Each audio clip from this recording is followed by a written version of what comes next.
I'm more ready than ready.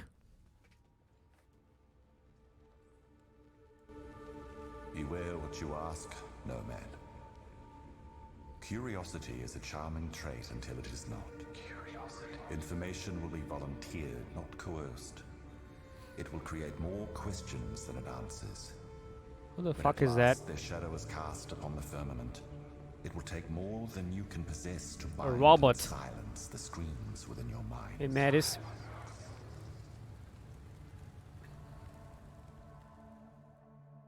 It's a fucking robot.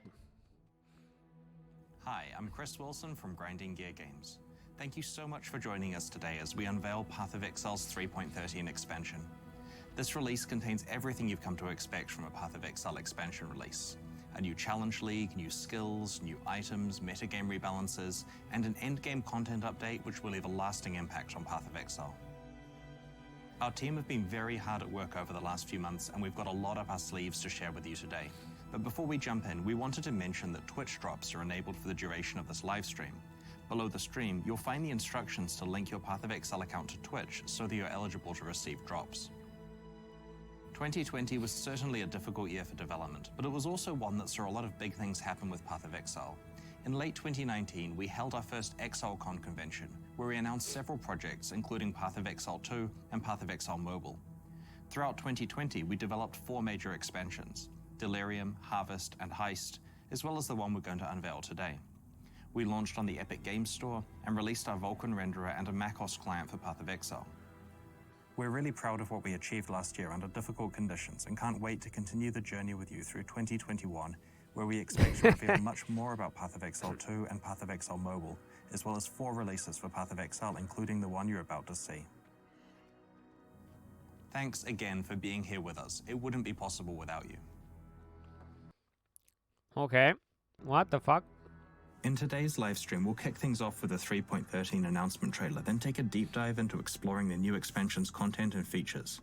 Once the reveals are wrapped up, we'll launch into a live Q&A where community streamer Ziggy D will ask me questions from Twitch chat, so be sure to get your questions ready. Once the Q&A is over, we'll be jumping into an episode of the Bay Class podcast, where Taki Cat and his crew of Path of Exile veterans will discuss today's reveals. I'm sure you're keen for me to stop talking and start revealing the new content, so let's jump right into the 3.13 trailer. See you on the other side. Let's go! I already saw the fucking robot. I think they will be crafting of the Atlas. What drives you, Exile? Robots. Is it justice? Revenge? Fucking robots. Honor? No. It is power. We felt your deeds.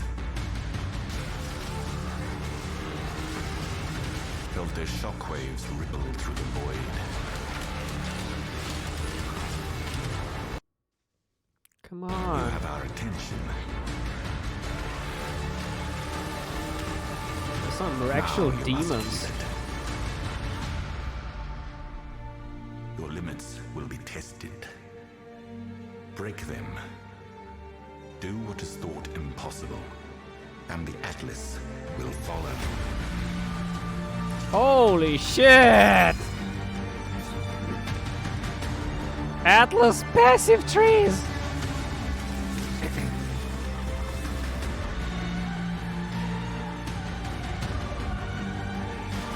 Oh my fucking god, fucking harvest.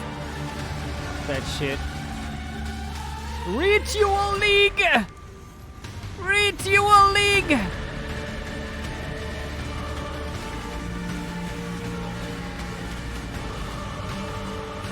Wow, looks like a lot of bosses.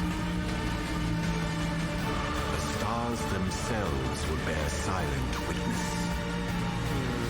How far Wow! will they Holy shit!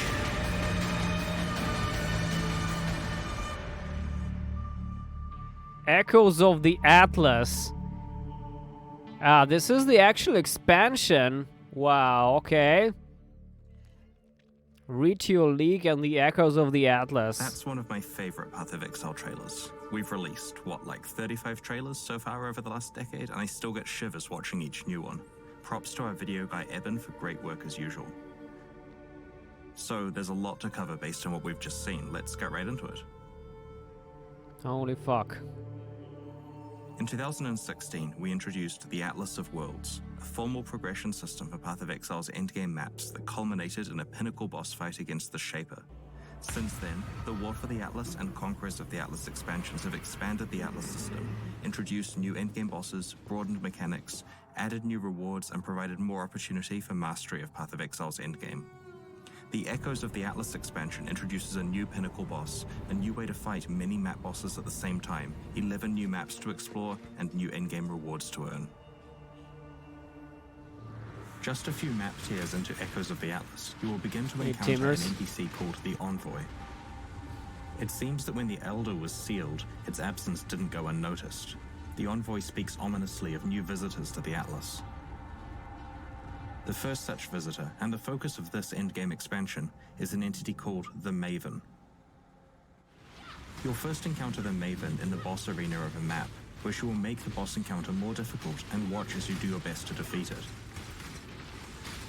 If you're successful, she'll give you her beacon, which lets you call her to any map in that region, so she can watch more fights.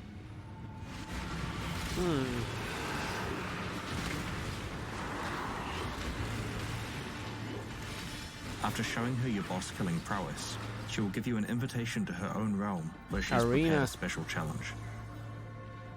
Wow, that's pretty cool. It's a arena challenge. The Maven really wants to push you to your limits and has fabricated copies of the bosses she watched you defeat. This time, however, you'll have to defeat them simultaneously.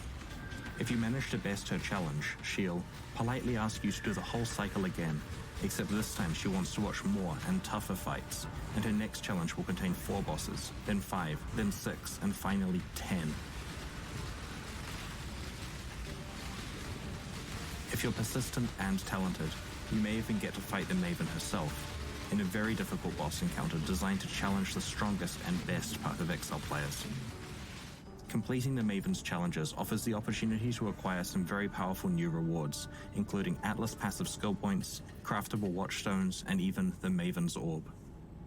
Craftable Watchstones? As you complete the Maven's challenges, you'll earn a new type of passive skill point that can be allocated on a special passive skill tree in that region of the Atlas of Worlds. Each of the Atlas's regions has its own passive tree, and they generally have around 20 nodes to choose from. You can earn up to a total of 10 skill points per Atlas region. Oh my fucking Let's check god. out some of the Atlas passive choices in the Glennick Cairns region. This branch allows you to focus on Beyond, increasing the amount of experience granted by Beyond monsters, but also allowing you to spawn more Beyond monsters really easily. The Torn Veil notable will drastically increase the quantity of Beyond demons you can encounter. The Legion branch has a notable passive which increases the amount of time you have to break enemies out, and makes it easier to break them out. It's an example of a skill that you could invest into while you're weak, and then remove it later once you're more powerful. And yes, as I implied here, there is an orb that lets you refund Atlas passives. The Incursion branch allows you to more easily get higher tier rooms in the Temple of Atsuatl, and helps you make a definitive decision on whether to swap specific rooms. What's happened with the Sextons On the then? Ambush branch, the tamper-proof notable passive upgrades all strongboxes to be rare and corrupted. This synergizes incredibly well with the Ambush Zana mod or prophecies like Monstrous Treasure. While it prevents you from re-rolling valuable types of strongboxes, the sheer number of corrupted 6-socket and 6-link items will certainly be tempting. Interesting. Now let's have a look at the Atlas passive choices available in the Lex Proxima region. The Harvest branch can increase your chances of finding a sacred grove, increase its crafting rewards, and make it more likely that you'll encounter a Shavi. We'll explain later in the presentation about how Harvest is being integrated into the core game in this expansion. The Torment branch can increase item drops from possessed and touched monsters, as well as populating the area with some already possessed monsters. These synergize quite well with the Sextons that guarantee a certain amount of rewards from possessed monsters. The Delve branch can increase your Sulfite gains, grant more Master Favor, and grant more Nico Master missions. The Sulfite Infusion notable passive grants Sulfite for defeating map bosses, regardless of whether the area has Nico present. This means that you'll be constantly gaining sulfite for every map you do in a region, which is a great strategy if you're not already using sulfite scarabs aggressively. Oh yeah, I guess what'll There are happen. also breach passives, which increase your chances of encountering a breach and ramp up the difficulty and rewards of your breaches. Naturally, new endgame content means new endgame rewards. Watchstones are an endgame item that can be placed in the Atlas of Worlds to upgrade a region's map tiers and add new base maps to that region. There are two types of existing Watchstones: quest item ones that can upgrade a region and can't be traded between players, and unique Ivory Watchstones that provide special bonuses and can be traded. These unique ones are consumed after a number of maps are run. The Echoes of the Atlas expansion introduces 3 new types of craftable Watchstones: Titanium, Chromium, and Platinum. Like regular Watchstones, these never expire, but unlike regular Watchstones, they can be traded and crafted. They are found quite late in your progression through the Atlas. The eventual goal is that you replace all of your base quest item Watchstones with the new craftable ones over time as you upgrade your Atlas. Okay. Each of these 3 types of new Watchstone has its own special mod pool, but there's also a shared mod pool that they all draw from. Like flasks, they can only be normal or magic. You can't find or craft rare Watchstones.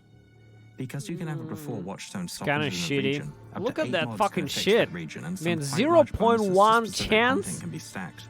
When Zero combined with the Atlas point passive fucking trees, one these chance. really allow you to optimize what content you encounter and the Zero rewards from point that content. 25% chance. The Maven's Orb is an endgame crafting currency item that can only drop from the Maven herself. It allows you to craft influence modifiers when 2 or more are present on an item by removing one modifier and upgrading another. When upgrading an influence modifier of the current highest tier, it upgrades to a new elevated tier that can have additional properties. This Foul Regalia has 2 Crusader influence modifiers on it, the percentage increased intelligence one and the physical damage taken as lightning damage one. When we apply a Maven's Orb to it, it randomly removes one of these mods and upgrades the other one to become an elevated influence mod. In this case, it upgraded the increased intelligence mod to also have +1 to the level of socketed intelligence gems. The other influence mod was removed. This opens up a mod slot, of course, so it's now possible to add another mod to it. Let's YOLO exalt it for good measure. Maven's Orb crafting is only going to be performed by the upper echelons of elite players, and pushes the boundaries of the best items that are possible in Path of Exile. One of the things that players look forward to in an endgame Path of Exile expansion is new maps to play. In Echoes of the Atlas, we have added 11 new types of maps to the Atlas of Worlds, covering a wide variety of environments. And of course, each comes with its own challenging boss fight.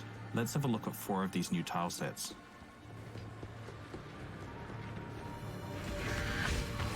This is Beach 2-0. Earthquake. Oh no, that's Ground Slam. Oh, that's kind of the same shit. This is Iceberg.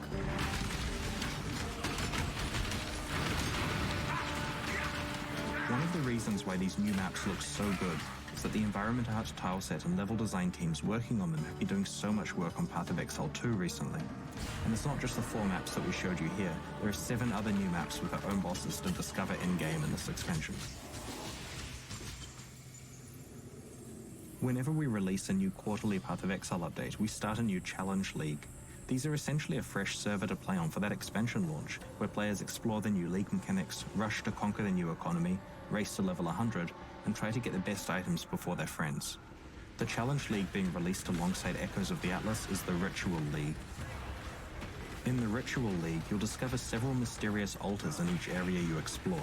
Slay the monsters at the ritual site and then activate the altar to initiate Not the the ritual. fucking splinters, When it begins, please. You'll be enclosed within the ritual circle and will have Fuck. to face off against both the onslaught Fucking of monsters splinters. you've just slain and also the specific powers of that altar. Each subsequent ritual in the area will summon all the monsters from the previous ones, so the difficulty and reward ramp up as you challenge yourself with each successive ritual. What? Monsters you kill after you have activated a ritual grant you points called Tribute. At the end of each ritual, you'll have an opportunity to spend this tribute on various reward items. These items vary greatly in power and cost, so you may find you can afford several cheaper ones or one more valuable one. For clarity, tribute doesn't transfer between game areas. As you complete subsequent rituals in the same area, more potential rewards will be revealed, which can be very expensive. If you can't afford to purchase a reward outright, you can spend a portion of its cost to defer it until later. This means that it will show up in a later area at a reduced price. Items can be deferred multiple times until you can eventually afford them, and for some of the most valuable rewards in this league, this may be the easiest way to obtain them. You can also spend some tribute to re-roll the contents of the reward screen one time per instance if you'd like a new set of reward items to choose from. Among the many other rewards you can choose from in Ritual are a special new set of Ritual base types. These are craftable items that have different implicit modifiers than Path of Exile's regular base types.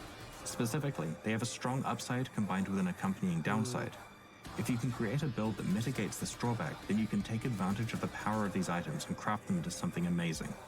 More shitty items. These Nexus gloves reduce your maximum mana, but have a chance of immediately refunding the mana spent to use a skill. If you can work around this restriction to your mana pool, you can periodically use skills for essentially no mana cost. Here are two other examples of Ritual base types, the Penitent Mask and the Stormrider Boots. The Penitent Mask applies the Crush debuff to you, removing your physical damage protection. However, its upside is that it increases the effect of Fortify on you by quite a lot, reducing the damage you take from hits. There are many situations where this is a huge win, such as if you already have no armor or endurance charges. The Stormrider Boots reduce your accuracy rating but provide a huge added lightning damage boost to your attacks based on your accuracy rating. If you have other sources of accuracy to rely on, then this is potentially a huge increase to the lightning damage you deal. In the endgame, you can obtain ritual vessels, which allow you to itemize the monsters from a ritual. You can place up to 4 vessels in the map device alongside a map to add the monsters stored in those vessels to the rituals present in the map. This increases both the difficulty and rewards of the rituals, as well as generating even more tribute to spend on those rewards.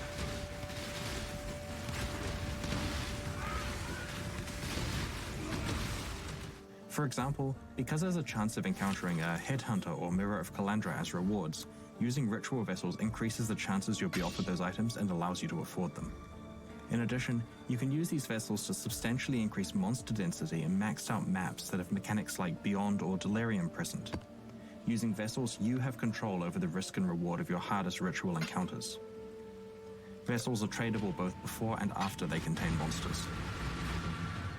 These are fragments? In addition to the new endgame content in the Ritual Challenge League, a large focus of the Echoes of the Atlas expansion is on its Ascendancy classes.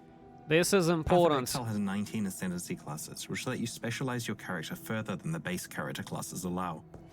To unlock your Ascendancy class, you must find the Altar of Ascendancy at the end of the Lord's Labyrinth. In this expansion, we've rebalanced every one of these 19 classes and have significantly reworked 3 of them, the Elementalist, the Inquisitor, and the Deadeye. The aim of these changes is to redistribute and simplify power so that Ascendancy passive skills perform stronger single functions more effectively. Let's check some of them out. The Elementalist has always been a good general Ascendancy class for many elemental builds, but lacked really in-depth build options. Now you can pick which elemental ailments to use for greater build customization, as well as providing more consistent power against tougher enemies. The Elementalists can also protect themselves from a large amount of elemental damage.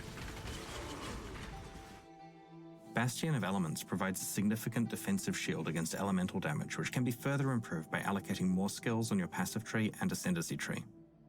The Liege of the Primordial and Elemental skills focus on Golem builds. Taking Liege of the Primordial now means that your golems are automatically resummoned 4 seconds after they die. Holy To shit! make your golems immune to elemental damage, you'll now need to spec into Elementor as well as Liege of the Primordial. Previously, the Shaper of Desolation skill forced you to improve both Shocking and Chilling, even if you didn't use both. We've now moved these benefits into their own branches, culminating in the Shaper of Flames, Winter, and Storm skills, allowing you to pick which ailments you improve. You can use and enhance Ignite, Chill, and Shock on any build. Mastermind of Discord no longer focuses on Heralds and allows you to strip all elemental resistances from your enemies effectively. Pendulum of Destruction has been reworked as Heart of Destruction, providing more elemental damage or area of effect when you need them most. Wow, The this is Inquisitor has strong. derived much of its power from its Inevitable Judgment skill, but the rest of the tree was fairly straightforward and lacked anything truly unique. After our changes in this expansion, many more of the Inquisitor skills provide significantly more offensive or defensive power, while Instruments of Zeal opens up an entirely new and very unique playstyle. Let's have a look at some of the new Inquisitor Ascendancy skills. Pious Path no longer affects attack and cast speed. It now allows you to double the potential recovery of life regeneration by having it apply equally to Energy Shield. Sanctuary no longer provides mana, but now has a larger damage bonus from Consecrated Ground, up from 10% to 15%. Actually, very Righteous tanky Providence now. has been simplified a lot. It still focuses on critical strike chance, but it now scales it up by a percentage equivalent to either your strength or intelligence value, whichever one is This lowest. is cool. It also provides plus 50 to both of 50 these attributes, strength. which is a huge benefit in multiple ways. You will definitely want lots of both attributes. Instruments of Virtue has been simplified and made more powerful. Its benefits no longer strictly apply if you've cast a spell or attacked recently, but it now grants 10% more attack damage for each non-instant spell you've cast recently, up to a maximum of 30%. It also grants Battle Mage, which causes you to gain added spell damage equal to the damage of your main hand weapon. This provides a lot of new hybrid spellcast and melee build possibilities.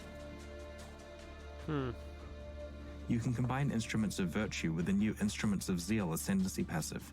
This introduces a concept of fanaticism, which causes spells you cast yourself to have 75% more cast speed, reduced mana cost, and increased area of effect. Fanaticism is gained by using attacks regularly, giving huge bonuses for weaving attacking and spellcasting together.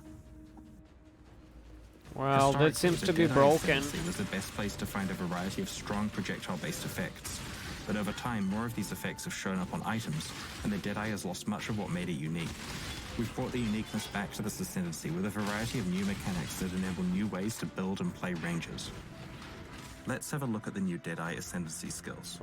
Far Shot now deals 60% more damage to enemies far away from you, which is up from 30% before, but now also deals 20% less damage to enemies that are close. It no longer has a projectile speed bonus, but now removes the spread from your barrages. This additional damage rewards Deadeyes who can keep their distance from their targets. Wow. Previously, Ricochet caused your projectiles to chain an additional time and granted 10% more damage for each remaining chain. The new Ricochet allows your projectiles to both chain an additional time and have a chance to chain off walls and terrain. Endless Munitions has been simplified to offer 2 additional projectiles rather than 1 additional projectile and some other minor bonuses. This skill is accessible behind 3 of the Deadeye's paths, making it an option for many different Deadeye builds. Occupying Force is a new skill that benefits Mirage Archers by granting you additional ones and allowing them to be separate from you. Gathering Winds now always grants Tailwind to permanently boost your speed, and the increase to Tailwind effect per skill used is now given by the Gale Force buff. Wow, Windward this is enhances the giga Gathering Winds huge. passive by making Gale Force a lot more effective. Nearby With the drawback people of have losing your Gale Force Tailwind, if you just hit. imagine that. If you can stay out of the fray, this potentially makes your character even more That's potent. insane. For parties. The Rupture skill previously helped Critical Strike bleed builds. It's been renamed to Rupture Ring and has been simplified while being made more powerful. Critical strikes that inflict bleeding now also inflict Rupture, which causes bleeding enemies to lose more life, but their bleed expires more quickly. Focal Point is a new skill which improves the effect of mark skills that were made more powerful in our recent Heist expansion.